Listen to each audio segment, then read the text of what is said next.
Welcome to Tokyo Wave, recorded in a live studio in Harajuku, Japan, with your hosts Aaron and Parker.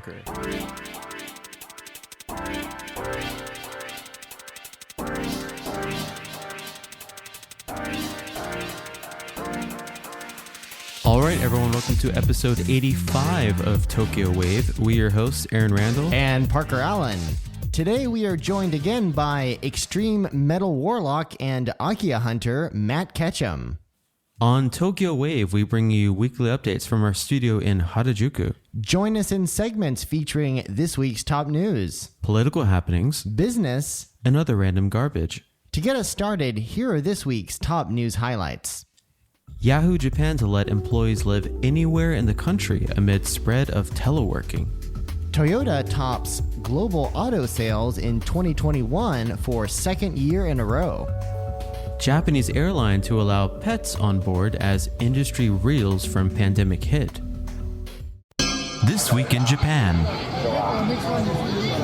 All right, let's get started. Yahoo Japan to let employees live anywhere in country amid spread of teleworking. The Mainichi has reported that Yahoo Japan will allow its employees to live anywhere in the country starting April 1st, as some 90% of them are already working remotely. Yahoo Japan announced the system change on January the 12th. It will also ease restrictions on travel expenses and means of commuting, and will even let employees take flights when they need to go to the office.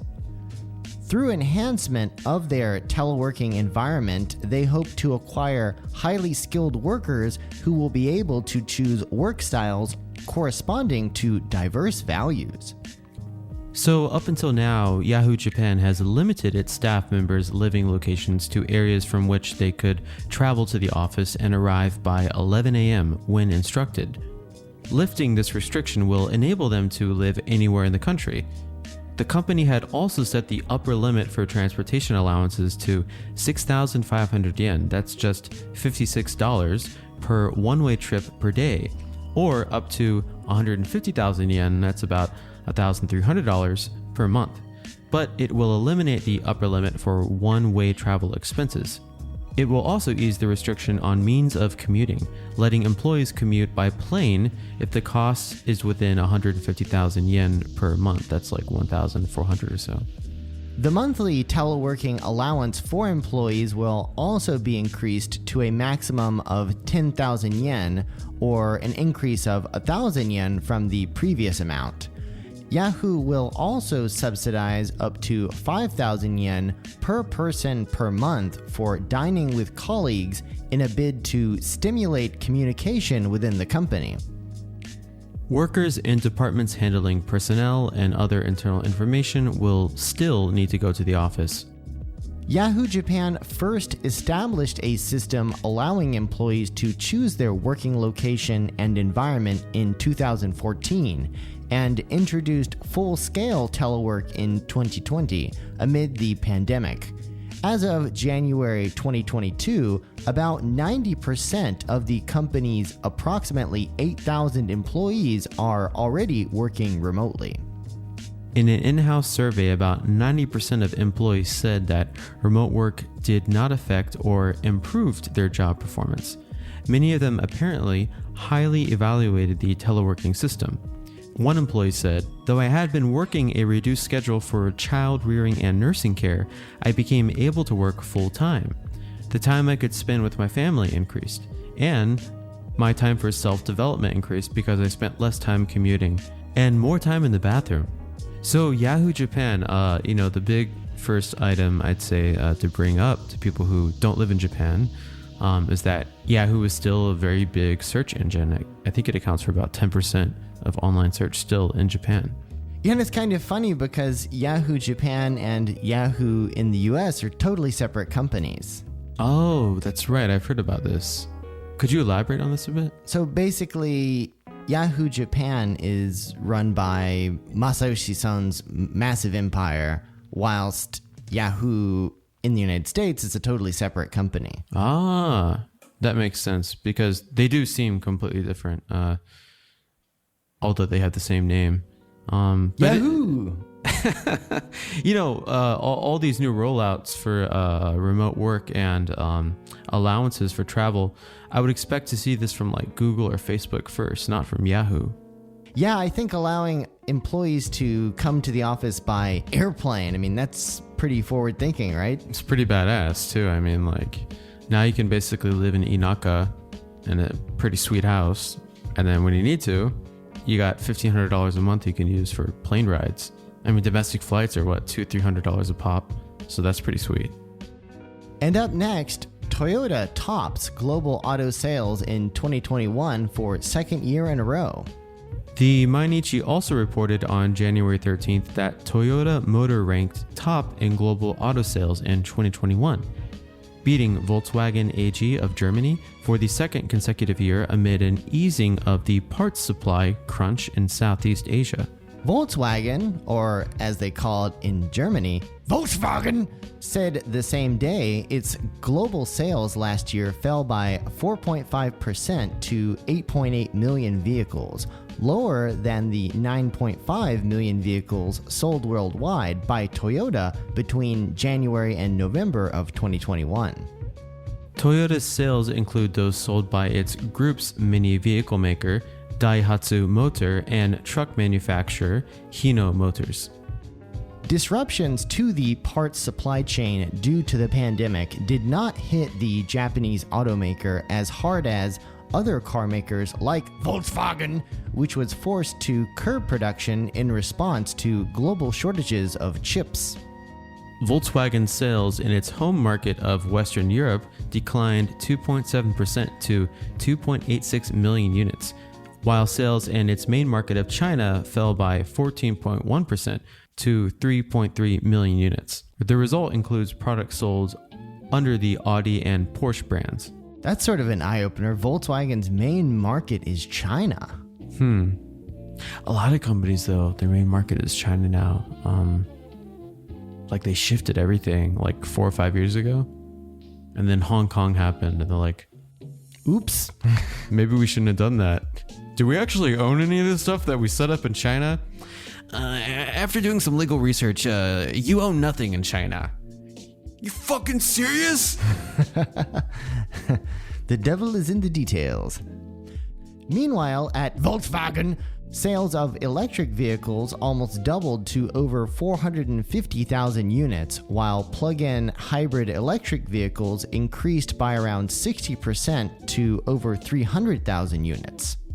An official of Volkswagen said that while the company achieved satisfactory sales under the circumstances, it was not enough to offset the impact of the chip crunch. Meanwhile, a representative from Toyota said, these Japanese chips sure taste better than those shitty German ones. It's a shame that Sony cannot get their shit together with the PS5. Speaking of the PS5, Sony has increased production of PS4s to offset the lack of PS5s. I'm just shaking my head and rolling my eyes like, oh my god. That is basically Sony giving the double bird to everybody out there who wants a PS5. Yeah. This is actually going to hurt them in the long run. Sorry to shift the conversation to Sony, but because developers are going to, they're not going to know what to do. Tokyo Wave, top stonk tip by Toyota and Sony, because Toyota has delicious chips and Sony are profit-hungry assholes. But it is, I actually heard from some friends in the US, and I think, they did mention they bought like Toyota or Japanese cars, right? Because for some reason them and Apple have been able to stay relatively, supplied during the chip shortage or whatever. And up next, Japanese airline to allow pets on board as industry reels from pandemic hit. The Mainichi also reported that Japanese airline Starflyer is working to introduce Japan's first Fly With Your Pet service as early as spring 2022. Apart from guide dogs and helper dogs who can board airplanes with their human partners, Japanese airlines keep pets in a part of the cargo hold. Starflyer, based in the Fukuoka Prefecture city of Kitakyushu, is looking to allow small dogs and cats, which could fit in a carrier of around 50 centimeters long by 40 centimeters wide and 40 centimeters high, to be carried into the passenger area. The owner would board while keeping their pet in the carrier. Although giving pets water will be allowed, feeding them or letting them out of the carrier at airports or on board will be prohibited. Owners will also be asked to have their pet wear a diaper to prevent the smell of their droppings spreading. So, Starflyer initially plans to offer the new service on the Kitakyushu Haneda route. For the time being, the offer will be to one human-animal pair per flight. The only designated seat for the animal, one of some 150 seats in the cabin, is by a window and situated all the way at the back. The case carrying the pet is placed in the window seat while the owner sits next to it. Fees for this new service are yet to be decided. Starflyer says the coronavirus crisis is one reason behind the new initiative's launch. Amid huge blows across the commercial airline industry, Starflyer's September 2021 non-consolidated midterm figures saw a current loss of nearly 2.7 billion yen. That's about $23.4 million. While the pandemic-caused decrease in customer numbers was smaller compared to 2020, sales were not even half of pre-COVID levels. Wow. So, like everything, the solution is let the dogs on board. Cats. It needs more cats. Well, and dogs, yeah. They should make an NFT. Yeah. Put a bird on it, but this time, put a cat on it, put a dog on it. Amid this cash crunch, Starflyer took notice of growing demand for pets. The Japan Pet Food Association, that's a thing, said that as of October 2020, the number of dogs being kept as pets over the preceding year had increased by over 58,000. The same trend was also seen for cats, which increased by 67,000. Both furry animals saw the largest increase in numbers in the past 5 years. So it's raining cats and dogs in Japanese households. Has been for the past 10 years of them falling out of the cargo bay. Just kidding, that's terrible. But why did they put them in the cargo bay? That just sounds so bad. A Starflyer representative told the Mainichi Shimbun, "Many passengers have voiced their concerns that they are worried about keeping their pets in the cargo hold, and so we devised the plan to let them board with their pets. With the new service, the company is looking ahead to a post-COVID world. Some predict airlines won't get 100% of business travelers back. We hope by offering unique services, we'll be able to gain passengers and their pets." Meow. I mean, pet flying in the States is chaotic. Yeah, and there's that huge trend of people like saying that their animals are like service animals or like Right. comfort animals or therapy animals or whatever so that they can get their animals on the plane. There's a great video that like blew up on like social media. There was some person who had like a pet horse who tried to say like, "This is my therapy horse. Oh my gosh. I need this animal to help me fly." There was some woman who said she had a baby and like, but it was so tiny and she was covering it. And like, it kept making weird noises and everyone's like, "That's not a baby. What is that?" And then like, all the airline attendants were like surrounding her like, "Ma'am, could you please like let us see what you have?" And then finally, I think it turned out to be like a cat or a dog or something. And then it was like, making lots of noise and causing lots of mayhem. When I travel back to the States though, and I have to do a connection flight, usually I think there's like 20 dogs or something. I think I was in Atlanta or Los Angeles, and like it's just animal, and they were pooping everywhere. And I was like, damn, the US is just like so out of control. Like there's just no order anywhere. Welcome to America. Our airports are full of dog poop. It must have been on the West Coast. I don't even remember. Every time I fly back, I fly out of some other random ass city. And up next, we have a special interview with Matt Ketchum, metal curator, animal naturalist, and someone who spent years living with the monkeys in rural Japan.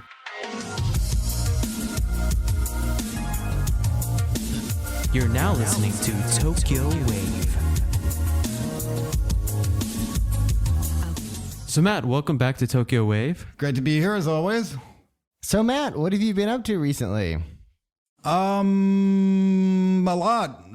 Let's see. There's some rock and roll stuff going on. We've been releasing videos of bands in Fukushima, mostly. We have another shoot on the 30th of this month. That's in Tokyo, though, and so there's a lot of things kind of up in the air with that one. That whole coronavirus thing just keeps on ticking. Yeah, and I mean, there is a little bit of a, I don't know what to call it, like stoicism, let's say, of like, pandemic be damned, let's host the concert anyway, and I absolutely hate that business model. So like schedule wise, it is currently in the books. I'm not hopeful. We'll see what happens. I've been hiking a lot. I'm training to climb Mount Fuji this summer. Ooh. Yeah, very intimidating. What is the time frame that you can climb it?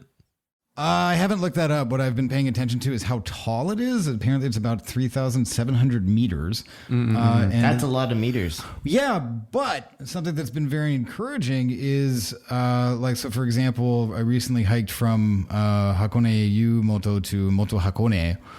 So like up in the, surprise, Hakone area. And I believe that was like 800 meters or so. And so what I'm thinking is like, well, gee, that's, I don't know, like what, 1/5, 1/6 of Mount Fuji? And I was only so tired and I only did it in so long. So I'm kind of thinking like, you know what, Mount Fuji ain't no thing. Well, so are you going to go up to the 5th station like most lazy people do, or are you going to hike from the bottom? Still determining that. I feel like the inner champion that is in my heart wants to start from the bottom, but the outer weakling wants to start at the 5th stage. So we'll see what happens. So, Matt, your project, Akiya and Inaka, was recently featured in CNN Travel. That is correct. I'm very happy with that. Yeah, first off, congratulations. And how's the reception been to the article? Really great. It's actually, so number one, we've been getting a lot of, as one would hope, a lot of kind of qualified leads, qualified inquiries. We still get it's actually kind of weird. They're not even inquiries. They're just I like Japan, period, end of email. And it's like, well, okay, that's fine, but what do you did you feel compelled somehow just to inform me of you, whom I don't know, of your supposed lukewarm, I guess, interest in just general Japan things? We don't respond to those anymore. I used to be a little bit nicer. Yeah. But no, we've been getting decent inquiries about kind of investor and buyer services. I was actually just talking with somebody today about selling stuff, which is always something that I hate going into, to be honest, just because the whole it's a really frustrating scene because the kind of the standard practice for selling a house is, I don't give a fuck, just buy it, right? And so nobody cleans anything, nobody takes good pictures, nobody has video, nobody has proper listings, nobody has documentation, nobody has literally anything that you could possibly do to facilitate the quick and profitable sale of your goddamn house. They don't do it. And they don't want to pay for it because standard practice in Japan is all real estate services are free. So we're going to take a shit on the sidewalk, take a picture of it, and put that on your listing is basically the little bit exaggerated version of how property gets listed in Japan. So this morning I was talking with somebody about these sales services, just knowing that they're going to want the sidewalk poop and not the actual hey, let's make your offering look good and sell it within 2 months. What kind do of you services. mean they're not going to like the sidewalk poop? It's part of the local atmosphere. I can see the charm, but yeah, it's not the best way to go about it. It's very frustrating. In my stint of 3 years doing real estate rental stuff for foreigners in Japan, we had to retake all the pictures that the Fudo-san had already taken of the property because they're garbage. They were so bad, so They're terrible. embarrassing. Like I feel bad for. I'm not sure who I feel bad for. The people who have to look at the pictures, maybe? Sure, them. I severely dislike and pity, I think, whoever has taken these pictures. Because really, I mean, it's just a matter of efficacy. If you're going to take a fucking picture, take a fucking picture. Make it good. What are you doing? It's like doing one of these. Oh, dude, yeah. Like the blur motion. And then the toilets that I've seen that have been posted. Oh God! Oh Don't my even get me God. started. I totally know what you're talking about. I would go to these properties with other Japanese, coworkers, and they would just take out their iPhone and hold it up, vertically, and just click. And I had to get a DSLR camera and learn and the lens that makes stuff look bigger. What is that? A telephoto? Yeah, Something like Or that. fisheye? Yeah. I got kind of a fisheye style lens. I forgot what the exact whatever, but I had to set in the corner of the apartment, press my back up against the wall, and make these 1K apartments look bigger than they actually are. So really what you want is a wide angle lens. Going the 90, 180, 270, 360 sort of degree. I mean, okay, that's actually, I don't know how I feel about that. Cause on a lot of real estate sites, abandoned or not, often, not often enough, but often, they'll have the 360 exploration right. thing. Which is more often than not absolutely useless. Yeah, I don't. It's useless. It's just kind of it's almost like, hey, we've got 3D goggles that you can put on to view the house. I'm like, oh, all right, that's sort of a flex, I guess. Nobody's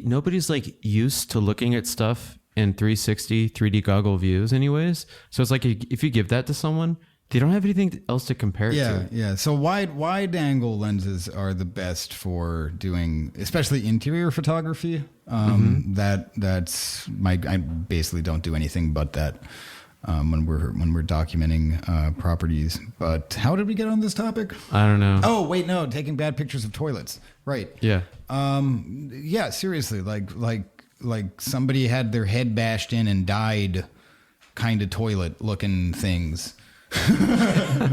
And morosely enough, I grew up in Pittsburgh, Pennsylvania, right?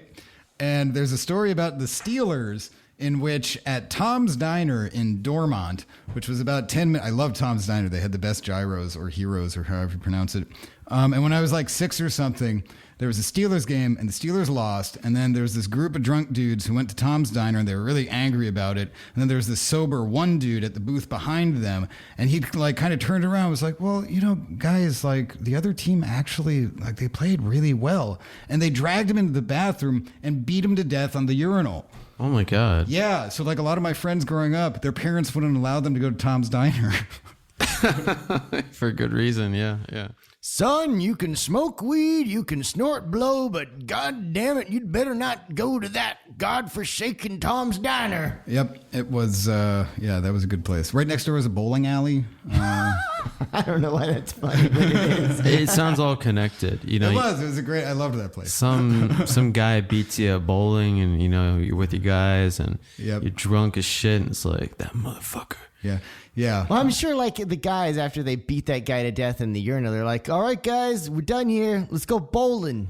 Yeah, that sounds that's a relatively, I think, Appalachian thing to do. Jeez. So, moving away from the topic of brutal murders, recently, Matt, you've been amassing a collection of Akiya-sourced ceramic ware. Tell us more about that. Yeah, so it can be anything. We just got a bunch of furniture, actually. But when you're rummaging through somebody else's stuff, You're not just bum rushing the place. There's a system, right?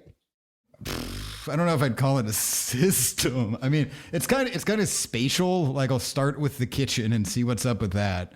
No, but how are you able to go to these places? What's the deal So there? Same question. The agents or the owners or sometimes the owner of the building, basically it's more or less trash removal services, right? And so we get access to we just had one at, I forget what the name of the apartment building was, but the last one that I was just at was actually an apartment. I guess somebody died in it.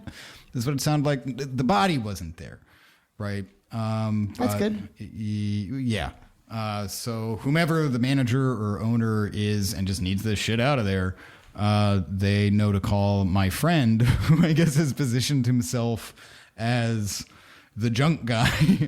And he's not, I don't think he's even charging for these services right now. He's just like, they call me. He's a man about town who happens to be very good with collecting trash.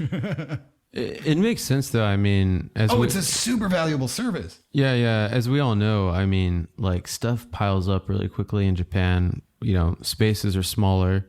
So I think I have like 4 coffee machines at my apartment. One that I use and the other 3 are like old that I just haven't thrown away yet. Because you got to do the soldai gomi and all that crap. Yeah, right. And you find the wildest, like actually the most beautiful thing that I've seen is they were like, I think they were probably about 40 years old or so, but umeboshi, like pickled plums, but like handmade ones, and they crystallized.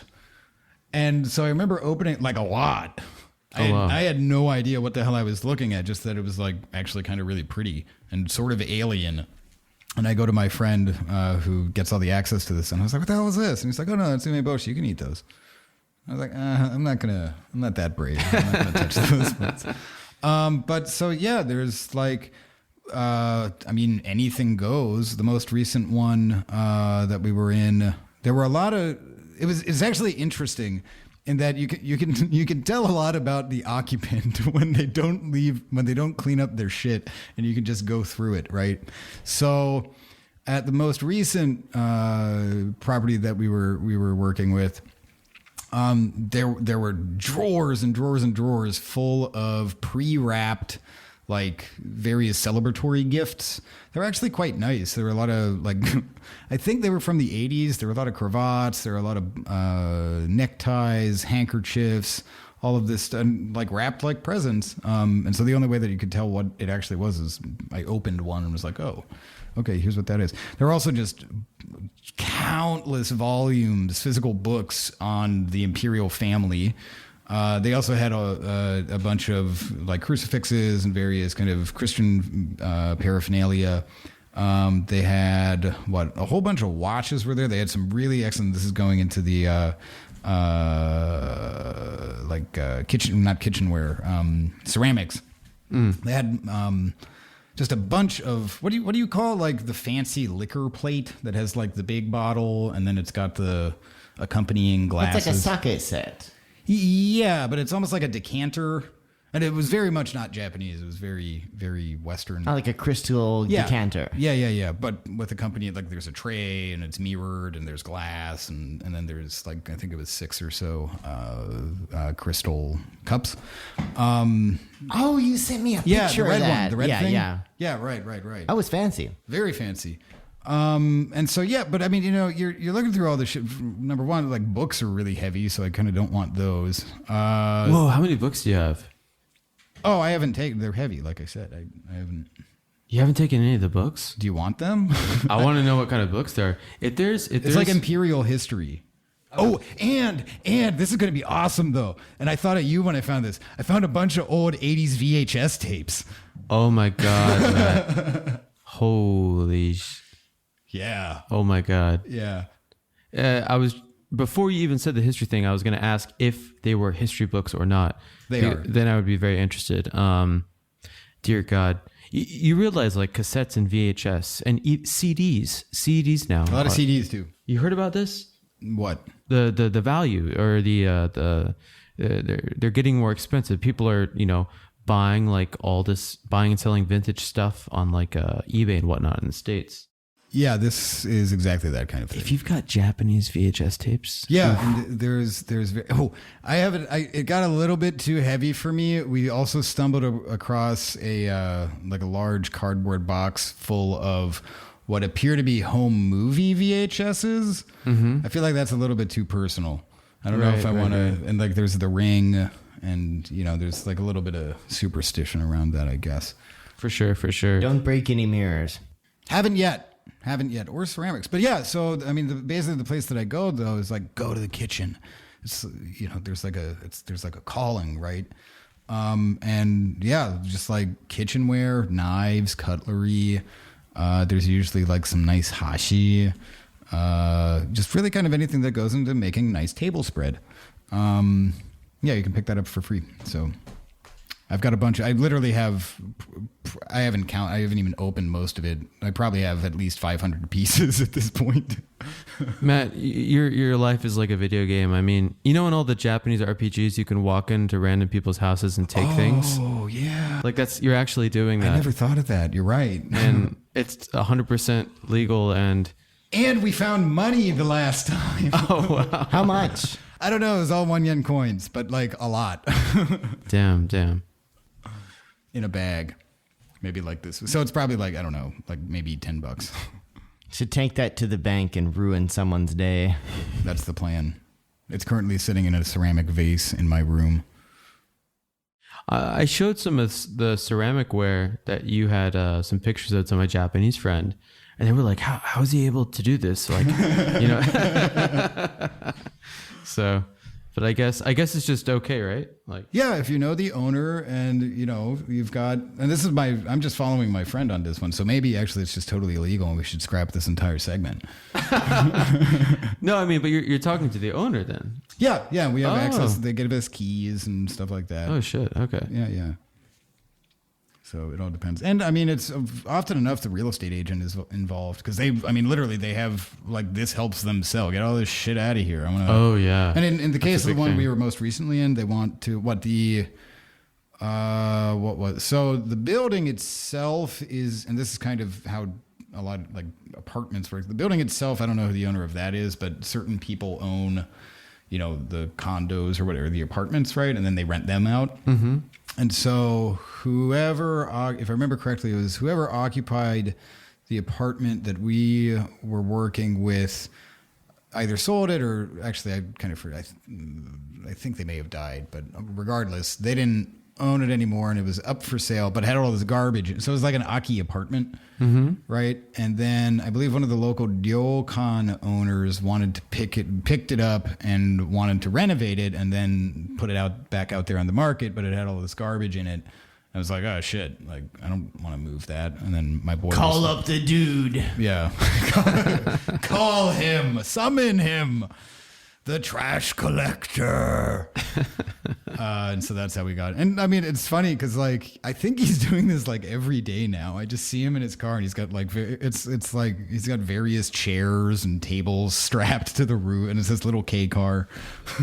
When I was doing the real estate for, foreign nationals here, there was this guy that spoke like 5 different languages and he would just ride around in a gigantic truck. And when people moved, he would take a bunch of stuff from them and then he would sell it to other people. Yeah, that's basically it. Because it sucks though, because you've got to go in there. You physically have to do the labor. Right. Which I don't mind. But once you do, then you've got to do the transportation, right? Once you do the transportation, you've got to do the storage. Once you got the storage together, then you have to do product photography. And if you want to do product photography, you need good lighting. Right. And I can do that, but there's a certain time of day and all of this stuff and certain apps that you need and everything. Once you do that, then you have to do cataloging. Right. Oh, wow. Once you do that, then you have to, upload all this stuff onto whichever sales platform that you want it to be on. And then also include, the various metadatas and whatnot. So it's a very intense and slow process unless you have a team of like 5 or 6 people, which we do not. The guy You basically just explained how to start an eBay business. Yeah, that's it. That's exactly what it is. So, Matt, before we started, you said you've recently been on a hiking kick. How has that been going? Really good. I highly recommend it. What I don't recommend is knowing where you're going. Just interesting recommendation. Yes. There's nothing wrong with trails. I have no problem with them, but what I find more interesting, this is kind of like an exercise in, I hesitate to say wellness, but like mind expansion, let's say. Like if you know where you're going and you've got the trail and like, okay, so that's nice. It's a walk, it's a hike, it's whatever. It's still very prescribed, right? And not particularly wild. And so, like most recently I found, what was it called? Ike something. In Yugawara. Let me look it up real quick. You go.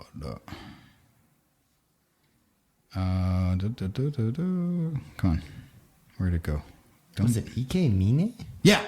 Ike Mine. How'd you know that? I looked it up. Oh, that was very quick. In my mind. And that was, so that was like, it didn't look like there were any roads or trails or anything connected. Turns out there were. And I had no idea where I was going. I was going to get there. But, you just kind of like set out and go sort of thing, which is like an interesting mind space to be in, like gather your thoughts and, like put pieces of whatever mental puzzle you're thinking of or business project or whatever you're working on. And wander, really, I guess is kind of how it works for me. And so, I mean, you can do that a few ways. One is just like pick a spot on a map and go. There's actually, I'll hawk an app that's a little bit greasy, maybe. It's very new agey, which always rubs me the wrong way. It's called Randonautica. And it's all about like power spots and null zones and like all this, kind of like ley lines and that sort of thing. But if you take it with a grain of salt and just realize the app for what the app is, which is a random map point generator within certain parameters, like, okay, I only want to walk within a 2-kilometer radius. Give me a place to go. And then it's like, all right, go here. I don't know what's there. Go find out. I use that one relatively often. But yeah, it's like I said, I'm training to climb Mount Fuji. So that's obviously part of it. And there, I mean, again, like the sort of wandering thing, like, do you know about this concept of like rewilding? Have you heard about that? Is that kind of like unplugging from everything and getting back out? Sort of. I have a very specific definition of it in my own head, which is not precisely what kind of the publicly accepted one is. So I won't get onto that racket. But the publicly accepted one is I mean, yeah, it's like wandering. It's not even about like unplugging and, going and chopping wood. Mm-hmm. It's about just like, all right, let things proceed as the universe, maybe not as the universe wants them to or anything, but just like, I guess, I don't know, letting go or some shit like that. Maybe it's sort of Zen a little bit. But yeah, the hiking thing, I think I'm quite happy with. Plus, if you have like a tripod and, I hate this word, but a gimbal for whatever. I feel like a gimbal should be the word for the sound that your stomach makes before you fart. It's got to be an imported word from another language. Sorry, Sally, I've got the gimbals. Do you hear that gimbal? Goddamn gimbals won't stop. Ate too much beans. Yeah, it's somehow related to that Give it the beans.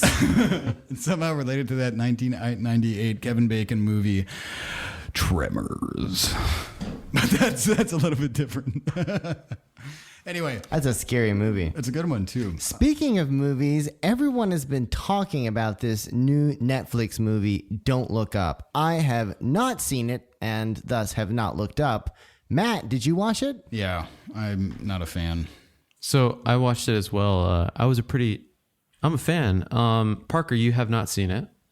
So to give everyone a quick synopsis of the movie, no spoilers. The movie is about 2 low-level astronomers that must go on a giant media tour to warn mankind of an approaching comet that will destroy planet Earth. Word. So hopefully I don't get into spoiler territory, but yes, you're looking at me like I have something good to say about it. No, I have a really bad habit of just always saying all the damn spoilers. Everybody always gets on me about this. So let me preface this part of the conversation though, right? Like I feel like the dialogue is good. It's a technically well executed movie. Yeah. Well, it's got what's the director's name? Or something. Billy Bob Thornton, was it? No. Don't look. Oh, Adam McKay. Yeah, right. So Adam McKay did The Big Short, Vice. He's known for making these really kind of hyper realistic movies, especially Vice, in my opinion. I mean, I don't know if you guys have you guys seen Vice? No, actually, I haven't. It's about Vice President Dick Cheney, and while you're I have seen that movie. Dude. That movie is awesome. Good movie. Very Apparently, good he was movie. also a producer on Anchorman 2. Really? Yeah, no, he's got a really interesting past, and I mean, I think some of his first movies were just completely different from what he's doing now. He seems to go back and he was Talladega Nights. Yeah. Wow. He goes back and he goes back and forth between comedy and like very serious. Absolutely. So this movie, while I haven't seen it, it was pitched to me as a comedy.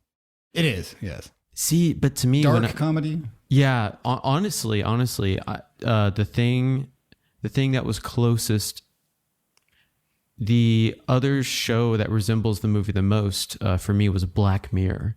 I felt like I was watching a Black Mirror episode. Really? I did not go into the movie seeing it as a comedy because I mean the actual, the contents that just, no spoilers. A comet is going to hit the Earth. We're all going to die. Is pretty serious. And the astronomers, Leonardo DiCaprio and Jennifer Lawrence, are extremely distraught by the current state of the world and social media. And science is very quickly corrupted. And, some people believe it, some people don't. So Adam McKay originally wrote this script based off of climate change, right? But after 2020 happened, and how chaotic and crazy that was, he actually went back and rewrote a lot of stuff because he's like, okay, I originally wrote this about climate change and how half people believe in it, half people don't. But after 2020, oh my God. Yeah, he said he had to make the script even crazier to resemble what modern America really is. And it's terrifying. To me, it was terrifying because it was like, okay, if we are in a situation where if a comet is coming to hit the Earth, this is how it's going to play out. I don't see, and I've talked to other friends too, like, I don't know. I think it's really close to how social media and the media in general would take this kind of alarming news. Well, right? And that's one of my critiques of it. My first critique, though, is you didn't think Idiocracy? Oh, dude, I actually liked Idiocracy. Yeah, I know. And Idiocracy is basically like the 10 decade year. Like, when was that made? 2008, something like that. Yeah. I mean, it's like before it came true. It's like the wink, wink, nudge, nudge, seriousified version of Idiocracy. Yeah, absolutely, right? Absolutely. Which is to say, like, and this is my second, maybe larger and more grand critique of it. All right, I've been around for like 35 years. I have seen so many fucking versions of this movie. The message is loud and fucking clear, guys. Like, obviously making this movie over and over again hasn't really helped anything. Can we please get beyond the whole like self-righteous irony shit? Because it's not working. Like, yeah, when that comet comes, you better fucking believe this shit's going to go down like this. Right? So the movie's not going to change that. I don't think the movie set out to communicate any kind of activism. I think it was just a reflection on our society. But I see what you mean. Yeah, there's been a lot of movies that have kind of done that already. So yeah, I mean, I see that a lot. Maybe I'm just a fucking bitter young man or something. But I see that type of irony that I think is on like spotlit in movies like Don't Look Up. That it's easy enough to do. It's kind of a, feel good hit and all that stuff. I get it. Like, I'm totally siding with the message of the movie. It's not like I'm anti the message. Like, yeah, no, we're fucked because of all these idiots, right? But that sort of self-righteousness just, maybe 5-10 years ago or something, I'd be like, oh yeah, this is great. They're doing it again. Wonderful. But I don't like false hope. And that movie gives me I feel like that movie easily gives viewers false hope. Let me ask you a question. What do you think about the kind of South Park route they took in making the movie, in which they are making fun of both sides to the extreme? Oh, right? yeah. Like liberals and people on the right. Lambast everything. It's like NFTs, except lambasting them.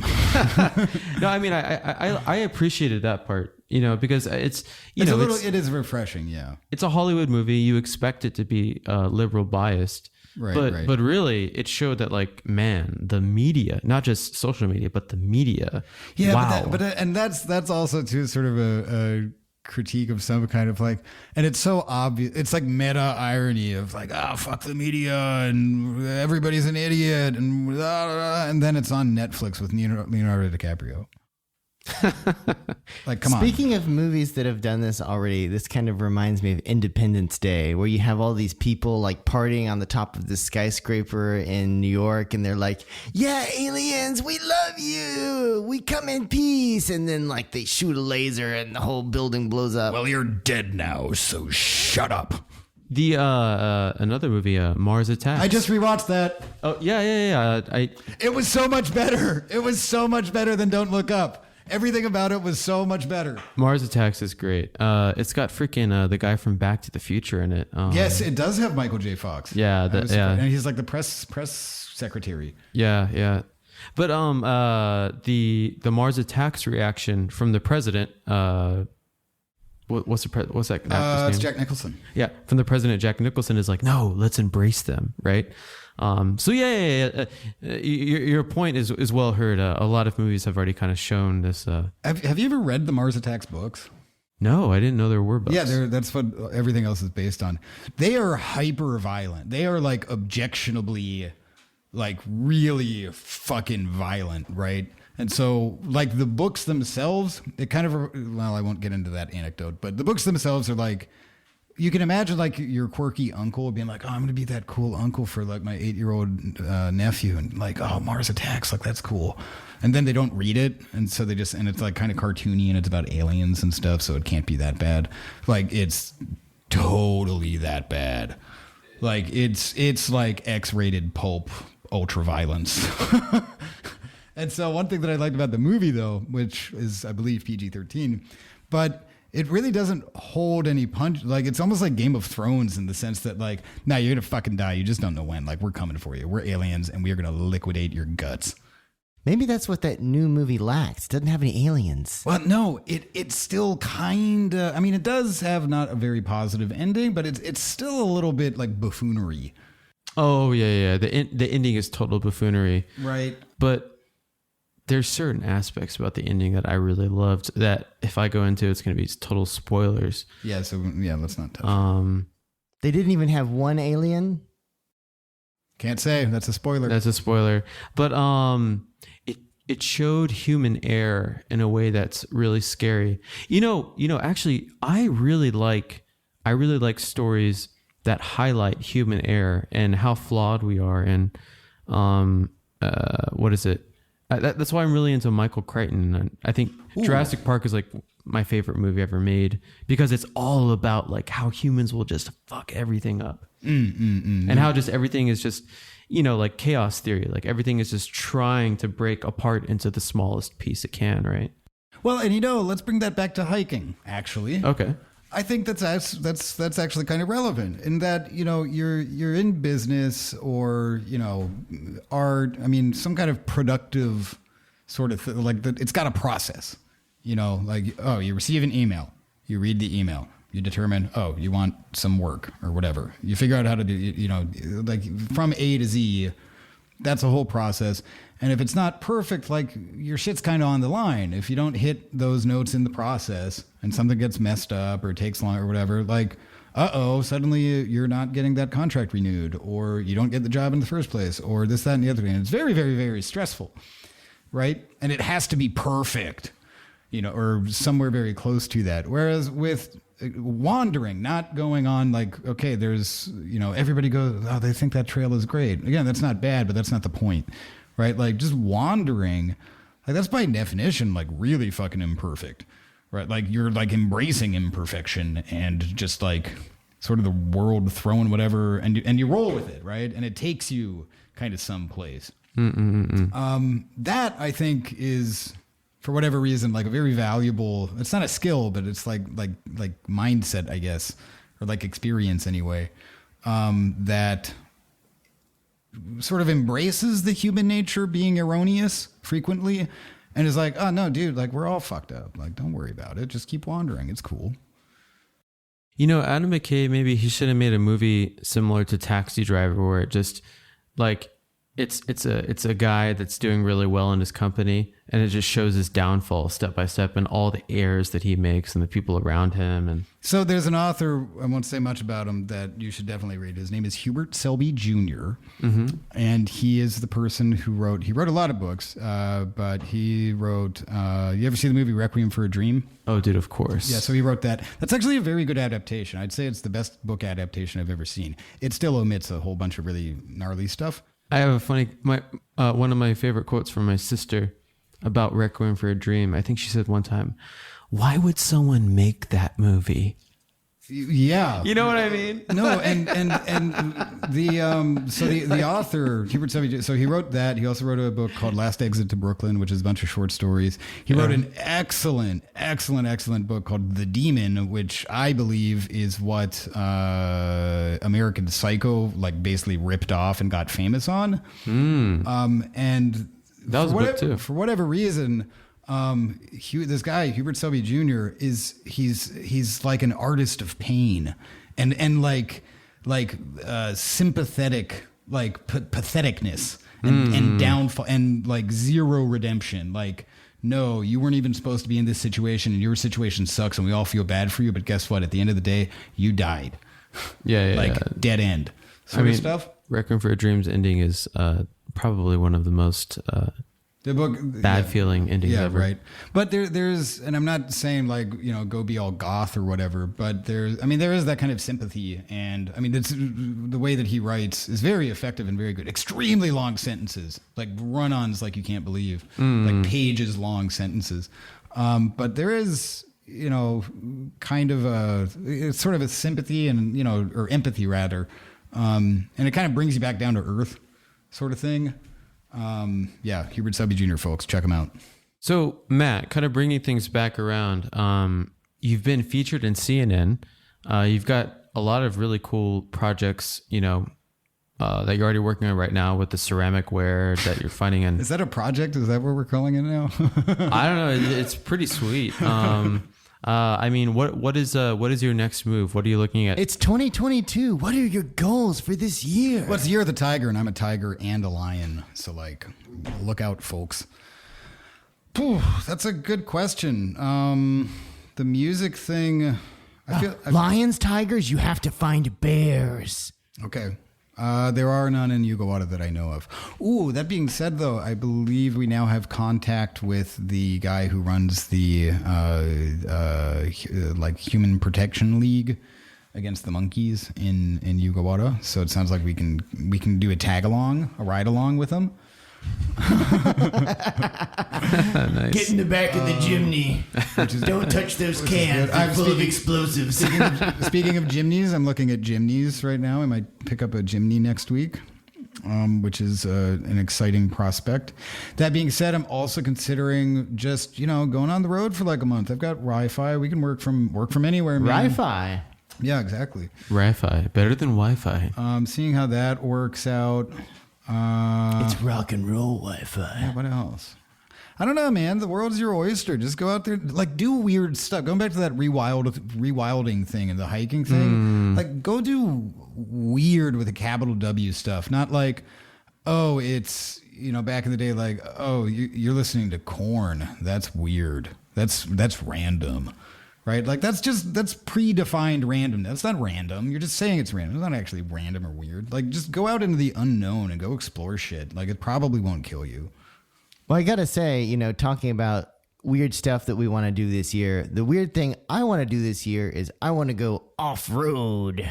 Always a good idea. And so I just bought a set of off-road tires from a truck and I'm going to go mudding. I feel like my whole Tennessee upbringing has gone full circle. And now I want to be a redneck in Japan. Where do you do that? Where do you do donuts? They have off-road courses all over the Inaka. That is true. Oh, wow. That is true. There's one in Nagara that we went to.